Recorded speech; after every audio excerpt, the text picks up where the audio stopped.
Dear respected Buddhists, in this ever-changing life, have you ever asked yourself, why does my heart still hold so much resentment and endless suffering? Why do we carry invisible burdens on our shoulders that we cannot let go? And is it because of the noise of the world that we forget to listen to the silent voice within our own hearts? Each of us has experienced such moments. Our minds are tangled, our hearts full of worries, and even our relationships with loved ones can be easily harmed due to a lack of understanding and compassion. But thanks to the blessings of the Triple Gem, we are taught that compassion is not a sign of weakness but a strength that opens the door to peace. Letting go is not giving up life, but freeing the soul from entangling sufferings.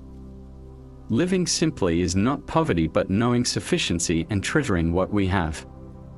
Understanding is the strong bridge that connects separated souls. And finally, silence is the peaceful refuge of the soul, helping us return to mindfulness and inner peace. Dear Buddhists, today let us all return to these true values so that our hearts may be light and our steps peaceful amidst the flow of life. May the Buddhas of the 10 directions bless each of us to always maintain mindfulness and compassion on our path of practice. Namo Shakyamuni Buddha. Homage to the original teacher, Shakyamuni Buddha. Dear fellow practitioners, in this world of samsara, filled with turmoil and uncertainty, each of us, from the moment we are born and as we journey through life, carries within us silent sorrows, unhealed wounds, and untold stories. These are our own karmic conditions, unique trials and personal lessons that each sentient being must face and transform. As long as the mind holds resentment and jealousy, the heart remains heavy and the body bound to suffering. But when we learn to follow the path of loving kindness as taught by the Buddhas, to let go of anger, to forgive the wrongs of others, and above all, to forgive ourselves, then peace will arise and clarity will follow. That is when the door to inner tranquility opens from within. Let it be known that compassion is not a sign of weakness or passivity. On the contrary, it is the deep strength born from a mind anchored in stillness and understanding.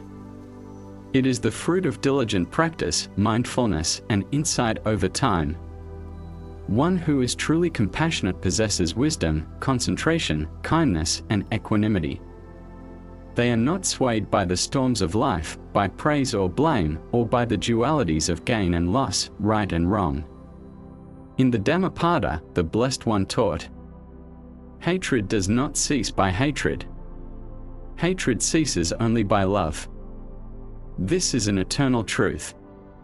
Indeed, it is so.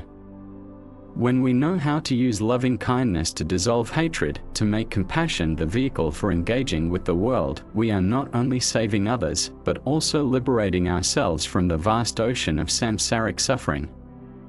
Therefore, dear practitioners, if we wish for our hearts to be light and our lives to be peaceful, we must first learn to let go, to forgive, and to cultivate compassion. There is no purity born of attachment, no true happiness that can coexist with hatred. May each of us return to the Buddha nature already present within, lighting the lamp of mindfulness so that compassion becomes the foundation of every thought, word, and action. Only then can this life truly become a sacred path, a spiritual ground where we practice together and transform suffering into peace. Homage to Amitabha Buddha. Homage to the original teacher, Shakyamuni Buddha. Dear lay practitioners, in this world of the 5 defilements, we often carry invisible burdens on our shoulders, attachments, expectations, worries, and regrets. Many times, the source of our suffering does not come from the external world, but from the mind itself, binding, clinging, and unwilling to let go. Letting go is a wondrous practice in the Buddha's path. But this letting go is not avoidance, nor is it indifference or resignation. Rather, it is a mindful choice, an act of wisdom from one who clearly discerns what should be retained and what must be released for the heart to be light and the mind at peace. There are people who live their entire lives in sorrow simply because they cannot release a single word once spoken, a memory long past, or a lingering regret. They clutch tightly to the fragments of suffering as though they were treasures, forgetting that these very things are quietly devouring their joy, day by day. The Blessed One taught, "Craving is the root of samsara." As long as attachment persists, delusion and suffering remain. Only when we truly know how to release false views, release rigid opinions, release the ego swollen with pride, can we return to the pure and original mind. Imagine a traveler burdened by a heavy load. Without setting it down, he cannot go far, cannot reach his destination. Life is the same. Without knowing when to stop, when to relinquish the unnecessary, even after countless lifetimes, the heart will still grow weary. Therefore, dear practitioners, reflect with every breath. What am I carrying? Do I truly need it? And if I let it go, would my heart feel lighter? Mindfulness is the torch that illuminates the path ahead, and letting go is each gentle, unburdened step upon that path. May we all learn to let go of afflictions, to cherish only what is essential, so that body and mind may remain light and free, walking through this life like a lotus blossom, rising from the mud, yet ever fragrant and pure. Homage to the original teacher, Shakyamuni Buddha. Homage to Amitabha Buddha. In today's ever-changing world, where people race against time, material wealth, fame, and gain, it becomes all the more necessary to pause and ask oneself, am I truly living, or merely existing amidst the whirlwinds of impermanence?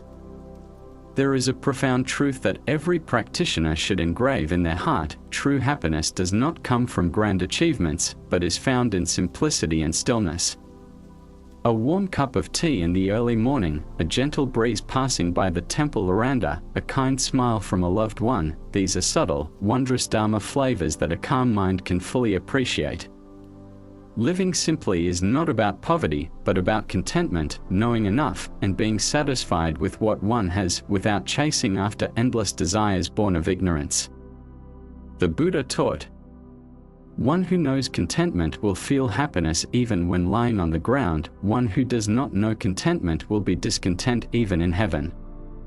Within simplicity, we find peace. When the heart is not entangled in many cravings, wisdom shines brightly. When life is simplified, the mind becomes as light as the white clouds on the mountain peak. Ask yourself, when we live amidst nature, in the quiet space of the temple, listening to the ringing bell or watching flowers bloom on the veranda, does not our soul also become purer and fresher? Therefore, those who seek the Buddha's path need not look for happiness in distant lands. Happiness is present here and now, in each mindful step, each peaceful breath, each moment we return to ourselves with the true simplicity of life. Living simply means returning to our pure nature, letting go of what is unnecessary, and preserving the innate freshness of the mind.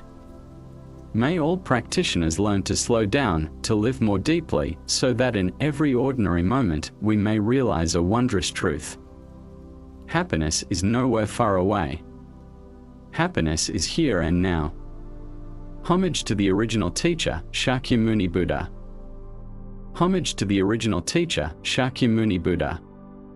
In this world, each sentient being carries their own karmic burdens. Each person is a flowing stream of consciousness shaped by their past, their circumstances, and countless experiences of joy, sorrow, love, and hatred. Therefore, we cannot use ordinary eyes to judge others, but must open our hearts with compassion and insight. The Buddha taught, boundless beings, I vow to save them all. If we vow to save all beings, the first practice is to understand their suffering. To understand, one must learn to listen, not just with the ears, but with an open and non-judging heart. We listen to empathize and to love, not to refute or condemn. Understanding is the bridge that connects separate souls. When we place ourselves in another's position, we realize that their actions are not born of malice, but of suffering. They do not seek to harm, they themselves are hurting. The wise, when they see another's anger, do not react with anger in return but ask what pain lies within their heart. The practitioner, when faced with criticism, does not hastily respond but reflects, what imperfection remains within me? This is wisdom accompanied by compassion, understanding paired with mindfulness. Dear practitioners, remember this: understanding is a deep form of love. When we comprehend another's pain, our heart naturally arises with loving kindness, wishing to alleviate their suffering and bring them peace. Like a mother who never scolds a crying child, for she knows the child is young and in need of care. When understanding becomes a habit in daily life, relationships around us gradually transform, from tension to harmony, from coldness to closeness. We no longer live in resentment but in mindfulness and love. May you open your hearts wide, practicing insight and compassion, so that every encounter becomes an opportunity for connection, every word spoken a loving bridge. Understand to love. Love to liberate. And from this understanding, together we walk the path of awakening. Homage to Amitabha Buddha. Homage to the original teacher, Shakyamuni Buddha. In this mundane world full of restless noise, countless sounds surround us: the hum of traffic, words of gossip, worries of making a living. If our mind is not cultivated, it too will be disturbed like a lake stirred by the wind, never truly calm. But fortunately, within the teachings of the Tathagata, there is a miraculous path that leads us back to profound abiding. That path is silence. Silence is not the absence of external sound, but the stillness within the heart, a peaceful refuge amid surrounding storms. Like a tired bird returning home, the human soul also needs a place to rest, and that place is the present moment of silence. The Buddha once taught, "When the mind is pure, the Buddha land appears." When the inner mind is tranquil, the world around us becomes peaceful as well. There is no need to escape to deep forests or high mountains, simply returning to the breath, returning to mindfulness. Even in the midst of the marketplace of life, we can find stillness like that of a meditation hall. When the assembly sits in meditation, or simply pauses during a busy day to take a deep breath and listen to the falling leaves, the blowing wind, that is precisely the moment you return to your own pure nature. It is healing, a soft pillow for the weary mind to rest upon. Silence is not for avoiding life, but to make us stronger in facing it. Within silence, wisdom arises. Within stillness, compassion grows. Just as a lake without ripples reflects the moon and stars, a quiet mind can illuminate the truth. Dear practitioners, each day, please set aside a little time to return and dwell in that source of silence, even if only 5 minutes of sitting quietly, or a single mindful step. For when the mind is at peace, all phenomena are at peace. May you cherish these moments of silence, taking them as the root of a mindful and awakened life. Homage to the Buddha of the ever-pure light, Pure Land. Dear beloved practitioners, life is an ever-changing journey, and at every step, we have a choice, how we live, and where we turn our mind. The Buddha's teachings reveal the path clearly. Compassion opens the door of the heart, letting go brings lightness, simple living nourishes true happiness, understanding softens all conflicts, and stillness becomes the refuge of our soul amid life's storms. May each of us bring these teachings into our daily lives, not only to find peace for ourselves but to spread tranquility to those around us. Do not allow anger, resentment, or craving to dim the light of compassion within you. Practice mindfulness, learn to listen and understand, cherish every peaceful moment and every breath in the present. In doing so, every step you take will bring you closer to true happiness and ultimate liberation. Namo Amitabha Buddha.